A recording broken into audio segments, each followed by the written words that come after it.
3, 2, 1. Hey, this is Griff Burns Books. I'm Griff. We read poetry and do short form book reviews. This is my favorite poem, The Charge of the Light Brigade by Alfred Lord Tennyson. Half a league, half a league, half a league onward. All in the valley of death rode the 600. Forward, the Light Brigade charged for the guns, he said. Into the valley of death rode the 600. Forward, the Light Brigade. Was there a man dismayed? Not that soldier knew someone had blundered. There's not to make reply. There's no reason why. There's but to do and die. Into the valley of death rode the 600.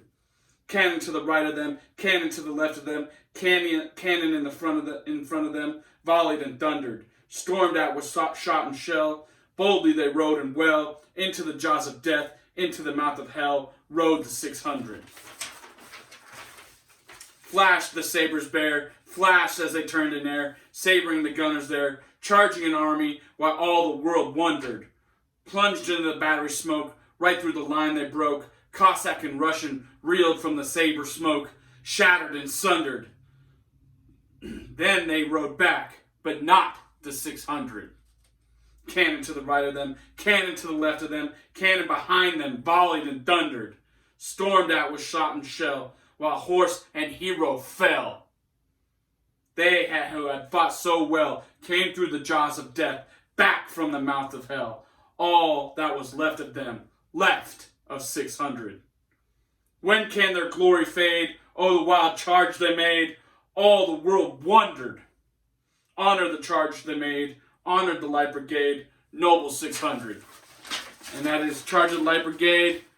My favorite poem, Alfred Lord Tennyson wrote that about the Crimea War and a British cavalry unit charging. Yeah. So also, I'm going to read you my poem, Chasing the Night. This is from my book, Burned in Babylon. Available on Amazon. Go check it out, everybody. It's Robin Griffiths, a.k.a. Griff. Griff Burns Books. Welcome. And we read poetry and do short-form book reviews. I got a good one coming at you. Stay tuned. This is Chasing the Night, my poem from Burned in Babylon. We choose to fight. We own the night. Staying in the hunter's moonlight. Chasing dark days. When will anxiety and demons go away? This is why we pursue the night. Searching for a better place. Having an enemy to fight. So we give chase to this ambient light. Fighting for our place in post-war society. Fighters drift aimlessly in peaceful prosperity. Having no cause or enemy considered worthy. We've seen it all during the day. Death and life. Sacrifice and strife. Ignorance thrives during the day, but dies at night. Light and dark duality of life. We choose to fight. We shine our little lights in the darkest of night. Little lights during the day are just ignored anyway. Going dark, stay vigilant tonight. And that's my poem, Chasing the Night. Burned in Babylon, broken, bitter, but not ever giving up. The manifesto of Robin Rolfe Griffiths, the toxic grunt. Also known as the non-toxic grunt. You might have heard it. Anyways, this is Griff Burns Books. We do short form book reviews too. And I told you I have a good one right here. A little history of poetry by Carey. But let me switch it up real quick. Get rid of those. Get a little bit more professional.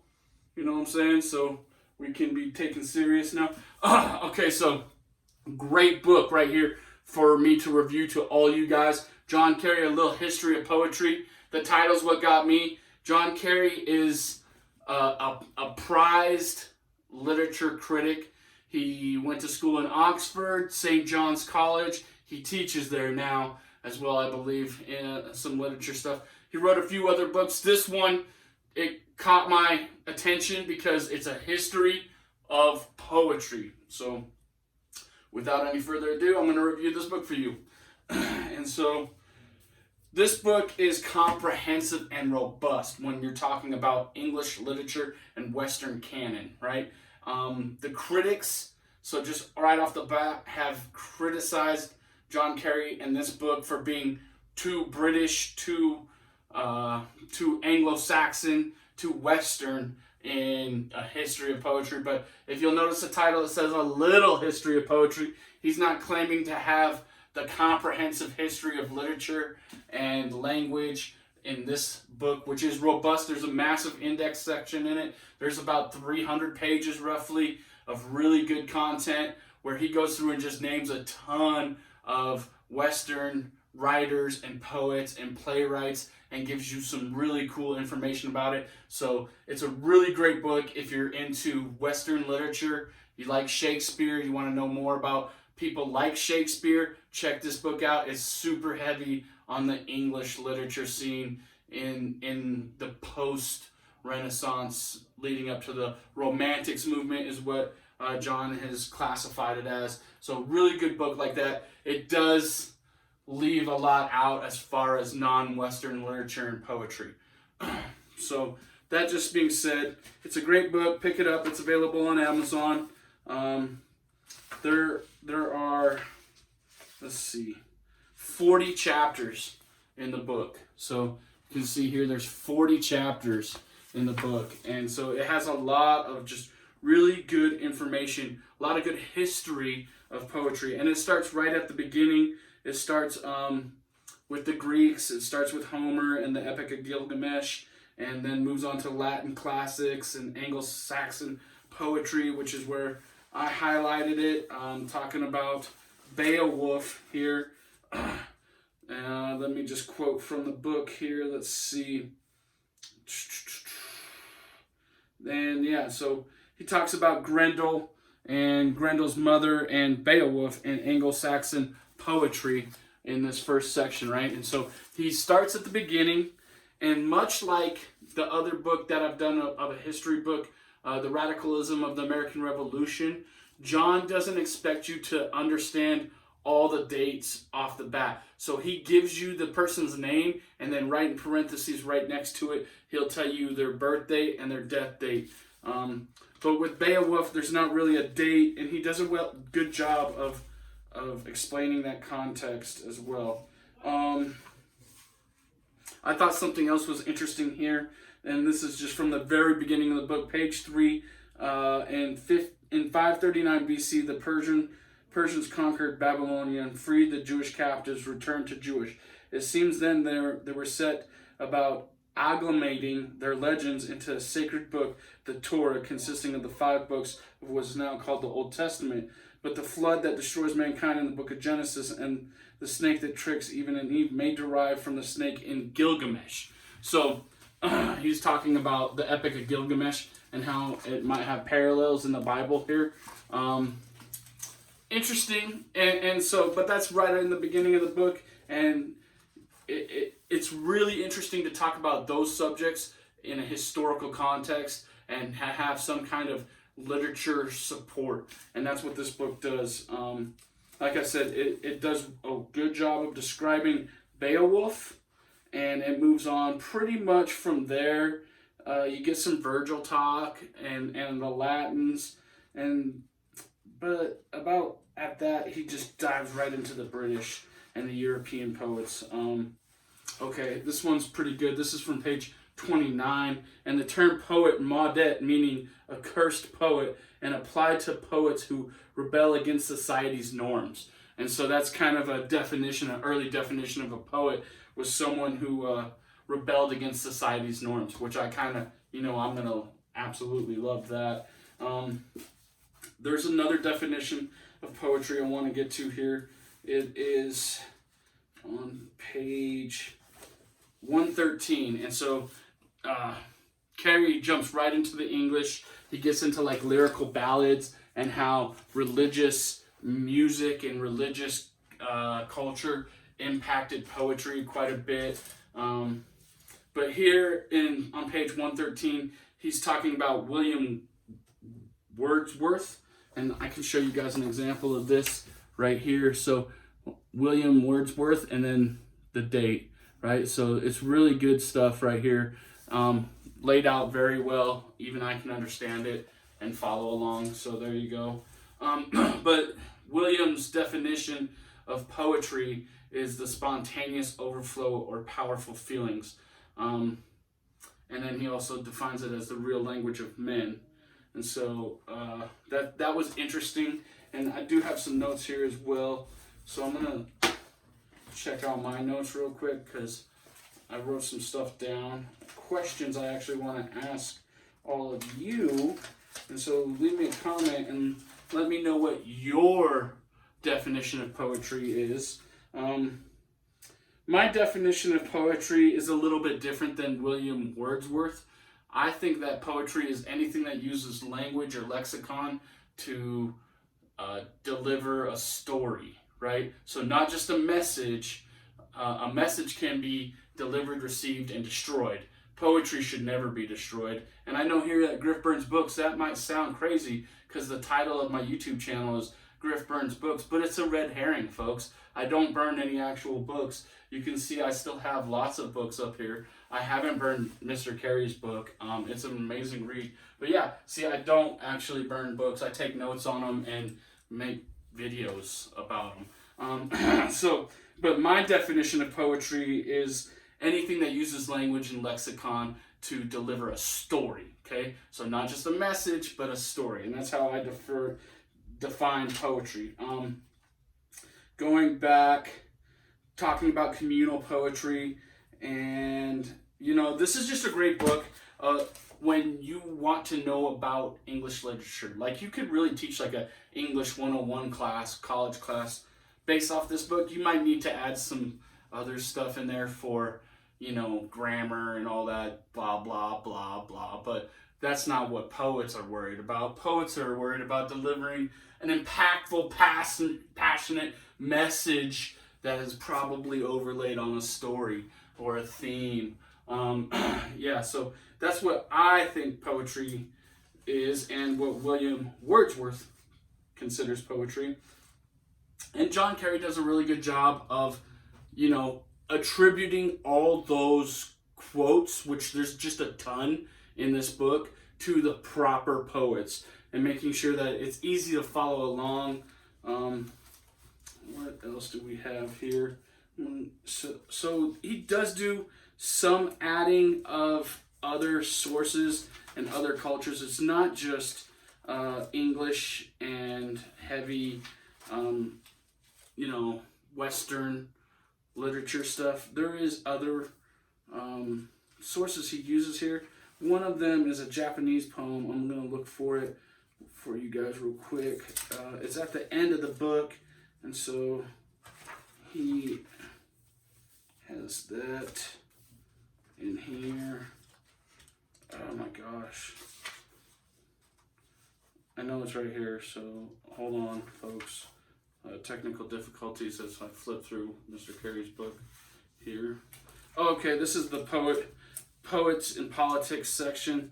So we want to go one more further back. That's a good section we're going to talk about and finish up here after I show some of this, where he gives the credit of the people who translated like Japanese and Chinese poetry into English. And so that's what I'm looking for. But he does that as well when he talks about the history of it. But it's really more it should be called like the English history of poetry. Okay, so it's really heavy on English literature and English writers. And then he gets into American a little bit. So, yeah. And he talks about the beat poets one whole time. So that's kind of my criticism too, is like the beat poets and the baby boomer generation of poets that were in America doesn't really get a mention. He does mention Maya Angelou once and does a little bit on her poetry and does a little bit biography on that, but that's about it. He doesn't really mention a lot of American poets unless they were like some of the poets in here, so Ezra Pound and some of those kinds of poets during the turn of the 20th century had some radical views, okay? So if you pick up this book, don't be shocked if you find out that some American poets ended up moving to Europe and becoming socialists because they were poets. So that's one thing that's in this book. And there's just a lot of other cool things about the history of Western literature, the history of Western civilization.